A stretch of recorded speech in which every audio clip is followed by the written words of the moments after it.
Episode 161. Yan Shi's face clouded with grief as she slowly recounted the events of that year. Back then, after Han Li eliminated Ouyang Fichin of the Tyrant Villa for the Mo estate, the Golden Trade Association certainly reaped the benefits, seizing most of the territory and profits. However, the other overlord of Lanzhou, the Five Colors sect, reacted swiftly enough and quickly gobbled up the remaining small portion of the spoils. Thus, Lanzhou found itself in a state of two titans standing opposed. But with the three-kingdom balance shattered, naturally, one mountain can't hold two tigers. When the Golden Alliance, led by the Mo clan, finally clashed with the Five Colors sect, they realized they had made a terrible mistake. The Five Colors sect's true strength far exceeded what they had shown on the surface. In a single battle, they crushed the Golden Cross Society. In the end, the Golden Assembly was uprooted entirely. The Mo household came under a concentrated assault from the enemy's top experts, leaving the women with no choice but to break through the encirclement and flee for their lives. The second lady, Li, and the fifth lady, Wang, both fell in the breakout. The moment the others burst free from the encirclement, they scattered and fled in separate directions. I fled with Kai Huan, pursued every step of the way. At the moment of life and death, a middle-aged man named Yanju saved us. We entered Yanling Fort and have lived here as mortals ever since. That Yanju was only a low-level qi condensation disciple of Yanling Fort, with limited ability, but he treated us mother and daughter quite well. So, to repay him for saving my life, I remarried him a year later.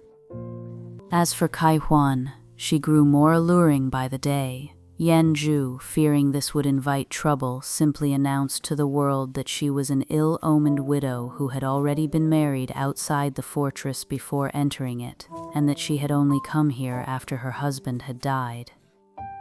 That way, whenever Kai Huan finds a new man, we can let her truly marry then, and restore her name afterward. And so, Mother Yan and her daughter managed to live 2 peaceful years within the fortress. But unfortunately, Yanju met with an accident while carrying out a family mission and perished outside the fortress. This left the Yan mother and daughter once again without anyone to rely on. Unable to leave the fortress, they had no choice but to continue clinging to each other within its walls, using the spirit stones from the compensation to set up this small shop, and barely scraping by ever since.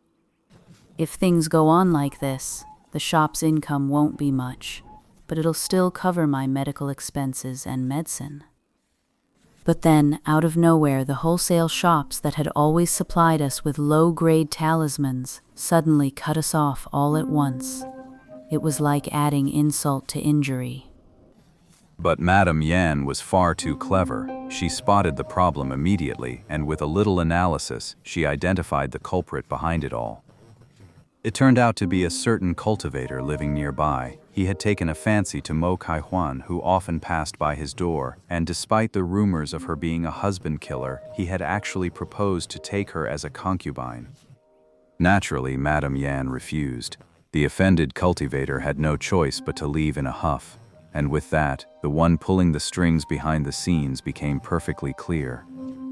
The day Han Li ran into Mo Kai Huan on the street was right after she had gone to confront the supplier and had a huge argument with him. Lady Yan laid out the details, with Mo Kai Huan chiming in occasionally. With that, Han Li had pretty much pieced together the whole story. Han Li, after all these years of cultivation, your technique must have advanced to at least the 9th layer by now? Lady Yan looked Han Li over once more. He'd lived in Yanlin Fort for years now, and even if he couldn't cultivate, he'd picked up a fair bit of common knowledge about the world of immortals. Is my master's wife asking me to deal with that cultivator's harassment? He's a troublesome one, isn't he? Han Li gave a slight smile. Though Yan Shi felt a bit awkward at his words, her expression also showed a hint of relief, as his tone suggested he was willing to help. What do you know about this cultivator's cultivation method? If he's not a key disciple of the Yan family, and his cultivation isn't high, I should be able to resolve this smoothly by talking to him. Han Li rubbed his nose. He was well aware that anyone who would stoop to coercing a mortal woman couldn't possibly have any profound cultivation. It was just a question born of cautious instinct. I had K1 make some inquiries. I heard this cultivator has only reached the 5th layer in his basic cultivation technique. Even though he shares the Yan surname, he must be an insignificant figure within the Yan family. Otherwise, why would a disciple of any importance be living among us mortals? Even in her reduced circumstances, Lady Yan's mind remained sharp and her actions methodical, a testament to her former role as the head of the Mo estate. That settles it, then. Just have your junior sister show me the way later so I know where to go. I'll take care of this problem for you. Thank you, senior brother. I knew you would help us. Han Li, we truly owe you. Without you, my daughter and I would have had no idea how to handle a cultivator's intimidation. While this place forbids cultivators from harassing us mortals on the surface, the truth is, there are far too many incidents of them bullying mortals in the shadows. And why would the Yan family ever truly punish those cultivators? And then, the mortals who accidentally made enemies of those cultivators would vanish without a trace, as if swallowed by an array. Han Li detected a note of powerless resentment in it.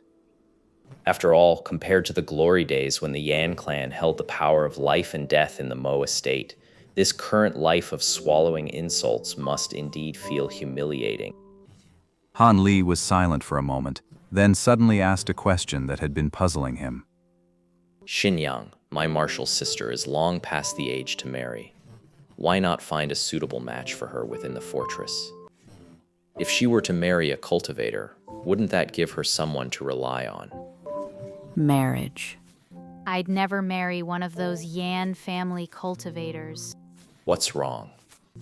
Senior brother, the Yan family's cultivators don't treat us mortal women as people at all. Marrying one of them is worse than being a servant in the mortal world. They beat and curse you at the slightest displeasure.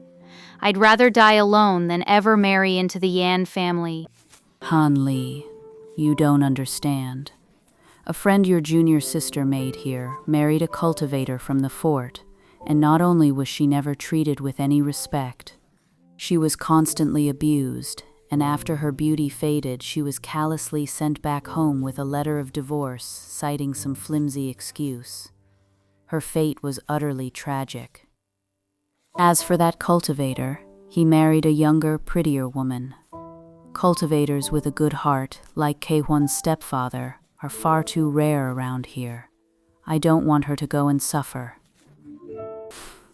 As for marrying an ordinary person, your junior sister's standards are far too high. What common man could ever catch her eye? That may be so, but she can't remain unmarried her whole life. Han Li's words made Madame Yan's expression shift, as if she wanted to say something, but after a moment's hesitation, she held her tongue. As for Mo Kaihuan, she seemed to have thought of something, lowering her head once more and falling into silent thought. Han Li finally realized the atmosphere had suddenly turned a bit off, as if, Junior sister, you lead the way for now. Let's deal with that cultivator's harassment first. Mo Kaihuan hesitated for a moment, then agreed. Seeing this, Madame Yan offered no objection.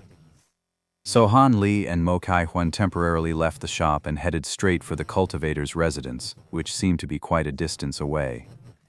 Senior brother, what level is your cultivation technique anyway? That guy acted like a mouse seeing a cat the moment you showed up.